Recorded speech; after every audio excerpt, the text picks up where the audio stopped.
Chers frères, chères sœurs, malheureusement, il y a des œuvres qui ne se transmettent pas très bien, des grandes œuvres culturelles. Je pensais, en entendant cet évangile, en le préparant, je pensais à ce délicieux passage d'un film que je vous invite à tous voir. C'est vrai qu'aujourd'hui, Louis de Funès s'est bien transmis, mais il y a un acteur trop oublié et je vous recommande d'aller chercher un peu dans les vidéothèques de vos parents. Le petit monde de Don Camillo, ça vous parle ou pas à votre génération, ceux qui prétendent être jeunes et qui êtes là ce soir? Le petit monde de Don Camillo, c'est un merveilleux film qui met en scène une rivalité très saine entre un maire laïcard, communiste, anticlérical, et un curé qui ne se laisse pas faire et qui a la main assez leste et la carrure large, Don Camillo. Et Don Camillo, un jour, passe devant le bar qui est en face de l'église et sont attablés une dizaine des partisans de Pépone qui s'esclaffent en voyant la soutane virevolter sur la bicyclette. Alors la bicyclette s'arrête, Don Camillo descend et 1 heure après, les 10 personnes sont envoyées à l'hôpital. Eh bien, ce pauvre Don Camillo est convoqué parce qu'il y a un petit scandale dans la ville et au-delà et dans tout le diocèse. Alors l'évêque convoque son prêtre et veut lui rendre un peu raison. Il y a cette merveilleuse répartie de Don Camillo quand l'évêque lui dit « Mais rappelez-vous, Don Camillo, qu'au jour de votre ordination, j'ai oint du Saint-Crème vos mains et vos mains ont été ointes pour bénir et non pas pour frapper. » Réponse de Don Camillo, « C'est vrai, monseigneur, je vous demande pardon, mes mains ont été ointes pour bénir. Et les pieds alors ?» Et oui, frères et sœurs, est-ce que les chrétiens sont condamnés éternellement à se laisser marcher sur les pieds? Est-ce que les chrétiens sont des victimes désignées, sont des losers éternels? Est-ce que les chrétiens, parce qu'ils ont eu le malheur d'entendre leur Seigneur leur dire qu'il fallait aimer leurs ennemis et tendre la joue droite lorsqu'on les frappait sur la joue gauche, est-ce qu'ils sont condamnés à être les éternels perdants de l'histoire? Je crois que ce serait se méprendre complètement. Et d'ailleurs, nous avons bénéficié, j'ose dire bénéficié, de la critique de certains philosophes athées comme Nietzsche. Nietzsche faisait ce reproche. Il disait trop souvent les chrétiens sont des victimes et il justifie le commandement de l'amour, plutôt il justifie leur lâcheté ou leur démission derrière ce commandement de l'amour. Ils appellent amour ce qui est au fond une façon de ne pas affronter le mal, de se résigner devant le mal. Et cette objection, nous devons l'accueillir. Chers amis, je voudrais faire simplement une démonstration très simple. Alors, frappez-moi sous la joue droite, allez-y. C'est fait? Bon. Maintenant, je vais vous tendre la joue gauche. Pour vous tendre la joue gauche, il va falloir que je fasse un mouvement de rotation des cervicales et que je passe par la position face à face, que je vous regarde droit dans les yeux. Et là, quand je vais vous regarder droit dans les yeux, eh bien peut-être que vous serez conduit à baisser les yeux. Et je vous tendrai la joue gauche. Une manière de dire, chers amis, comme Jésus l'a fait d'ailleurs, rappelez-vous lorsqu'il a été arrêté, lorsqu'il a été conduit devant Caïphe, le grand prêtre, lorsqu'il a été insulté, frappé, humilié, et il y a un moment un soldat, un garde du temple, qui le soufflette en lui disant « C'est ainsi que tu parles au grand prêtre ?» alors que tout simplement il répondait aux accusations injustes. Et Jésus de le regarder droit dans les yeux et de lui dire « Est-ce que j'ai mal parlé? Mais si j'ai pas mal parlé, pourquoi me frappes-tu » et lui tend l'autre joue. Est-ce que vous avez compris que dans l'attitude de Jésus, il n'y a rien d'une résignation, il n'y a rien d'une soumission d'un faible devant celui qui le domine? Il faut bien comprendre que le commandement que Jésus nous donne, c'est un commandement qui consiste à réagir contre le mal, réagir virilement, réagir fortement, réagir avec toute l'énergie que nous donne Dieu contre le mal. Mais précisément, si nous réagissons, d'abord nous dénonçons le mal. Première chose, il s'agit de nommer l'injustice. Et c'est ce que fait Jésus. Il regarde droit dans les yeux son agresseur, il lui dit « Ce que tu as fait est injuste. Je ne vais pas appeler bien le mal et mal le bien. Non, je dois dénoncer le mal. » Chers amis, première étape, nous devons dénoncer le mal. Tu ne laisseras pas le mal se répandre dans le monde et envahir ton cœur. Est-ce que vous vous mettez en colère parfois? Si vous ne mettez jamais en colère, c'est très inquiétant. C'est que vous n'avez plus d'agressivité en vous. Et l'agressivité, c'est quelque chose d'extraordinaire. C'est l'agressivité qui a fait que vous vous êtes levé ce matin. C'est l'irascible en vous, cette passion de l'âme, qui vous permet de vous lever, de vous battre et de vous dépenser pour donner le meilleur de vous-même. C'est l'irascible qui fait que vous êtes choqué quand l'injustice est commise. Ceux qui ne se mettent jamais en colère, c'est des gens qui n'ont plus le sens de la justice. Quelqu'un qui n'a plus le sens de la justice, jamais ne pourra vivre ce que Jésus demande, à savoir la miséricorde. Parce que la miséricorde, c'est non pas nier la justice, nier le mal, mais vaincre le mal par le bien, vaincre le mal par une puissance supérieure de bien, réagir contre le mal avec une force qui ne vient pas de ce monde, avec une force souveraine qui vient de l'Esprit Saint, qui vient de l'Esprit de Dieu. Alors pardonnez, au fond, regardez la personne dans les yeux et lui dire « Tu m'as fait du mal, mais je ne veux pas être soumis à ce mal. Je ne veux pas être victime de ce mal à mon tour. Et je veux te libérer de ce mal que tu m'as fait. Parce qu'en réalité, si je réponds à la violence par la violence, eh bien c'est une manière de laisser la violence vaincre.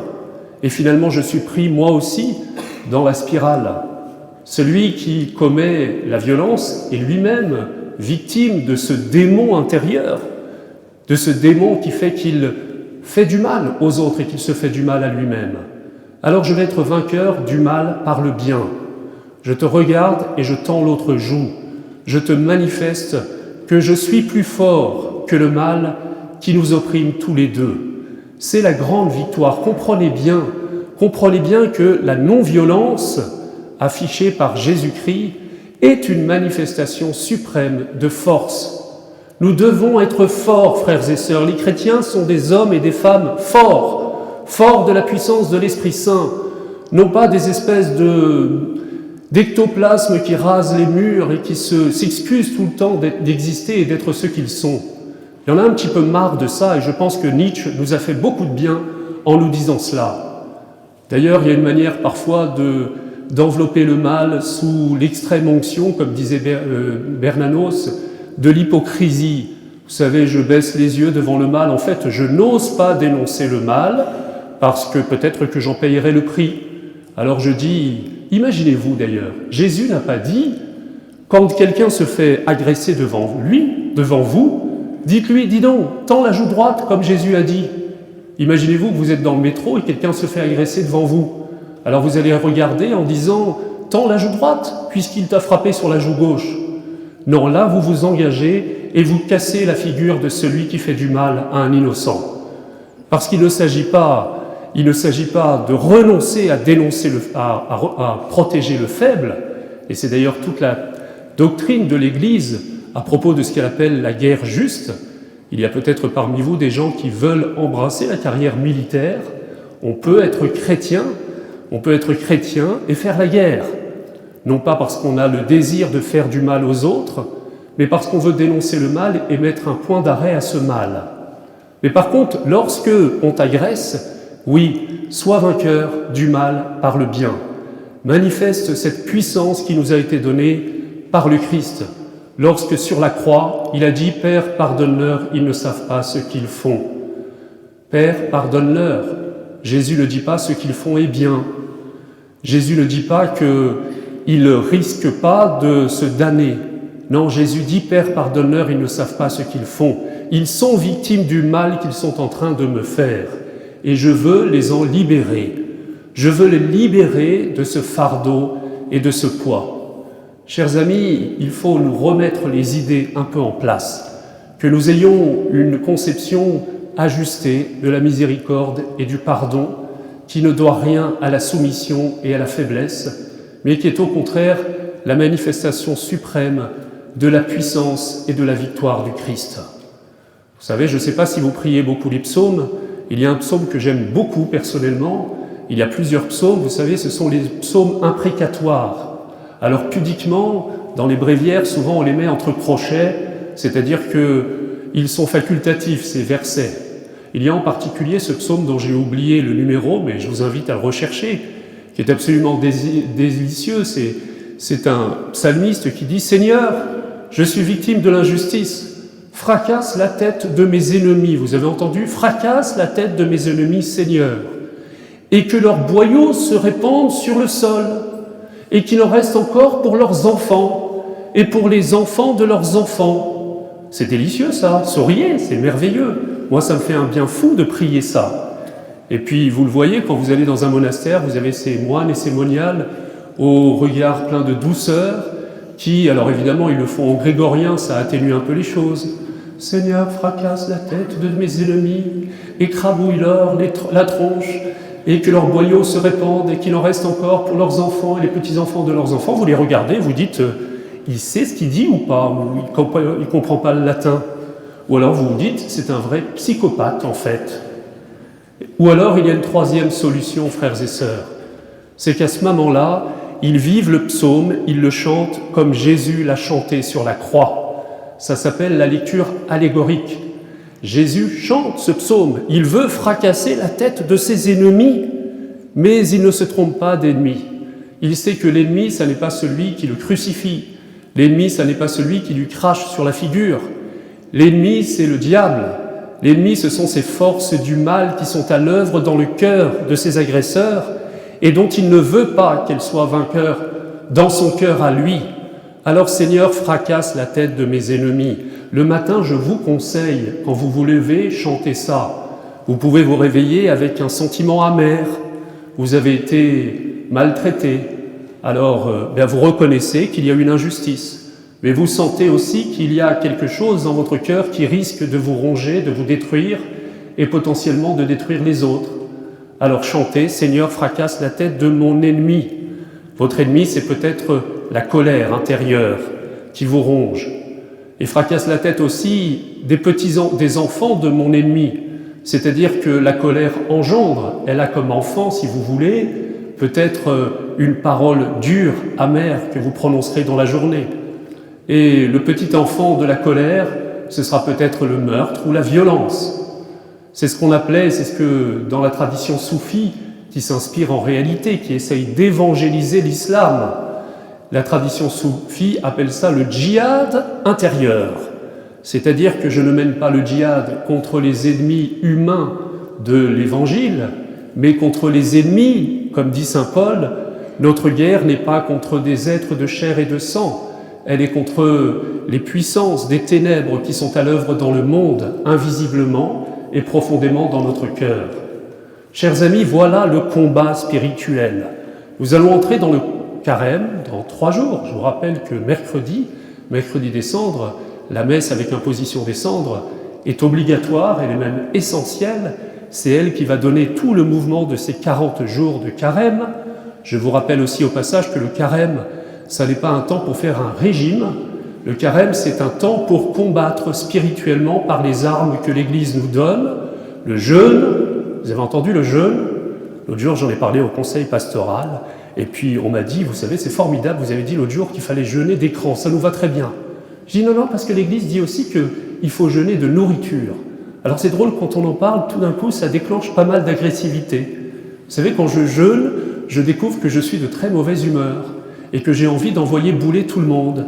Et peut-être que le jeûne, vous savez, eh bien, il débusque dans mon cœur certaines pensées, certains ennemis que je ne voyais pas et auxquels il va falloir, eh bien, faire leur compte, fracasser la tronche. Voilà. Le jeûne, c'est une arme. Le jeûne, la charité, le partage et la prière ardente. Troisième chose, pour recadrer un petit peu notre carême, vous savez que si vous voulez vous motiver, si vous êtes peu motivé pour prendre des résolutions, dites-vous que vous ne le faites pas pour vous. Vous le faites pour les catéchumènes, c'est-à-dire ceux qui vont être baptisés, les adultes, qui vont être baptisés dans la nuit de Pâques. À Saint-André, on en a une vingtaine qui se préparent et il y en aura 7 ou 8 qui seront baptisés dans la nuit de Pâques. Et ils vont vivre 3 célébrations déterminantes dans les 3 dimanches qui précèdent le dimanche des Rameaux, c'est-à-dire la Semaine Sainte. Ils vont vivre ce qu'on appelle les scrutins. 3 prières de délivrance, 3 prières d'exorcisme, 3 prières de libération intérieure de tous les obstacles qui sont le fruit et la conséquence du péché originel et qui rongent le cœur de l'homme. Et je peux vous dire d'expérience que ces catéchumènes, il y en a parmi vous, eh bien ces catéchumènes, ils vivent de vrais combats dans ce temps-là. Et nous devons les porter, les soutenir. C'est ça le sens du carême dans une communauté chrétienne. Nous faisons une famille, nous formons une famille, et nous devons nous porter les uns les autres dans le combat spirituel avec courage. La charité demande de la force. Vous savez, l'amour sans la force, c'est quelque chose de doucereux, c'est la mollesse, c'est la caricature de l'amour. Comme la force sans l'amour, c'est la violence, c'est aussi une caricature. L'Esprit Saint est celui qui agit dans nos cœurs, comme dit le Veni Creator, l'hymne que nous invoquerons lors de la Vigile pascale et lors de la Vigile de la Pentecôte. Il agit en nos vies suaviter et fortiter, il agit avec force et douceur. Eh bien, engageons-nous avec force sur nous-mêmes et douceur avec nos frères dans ce beau combat spirituel.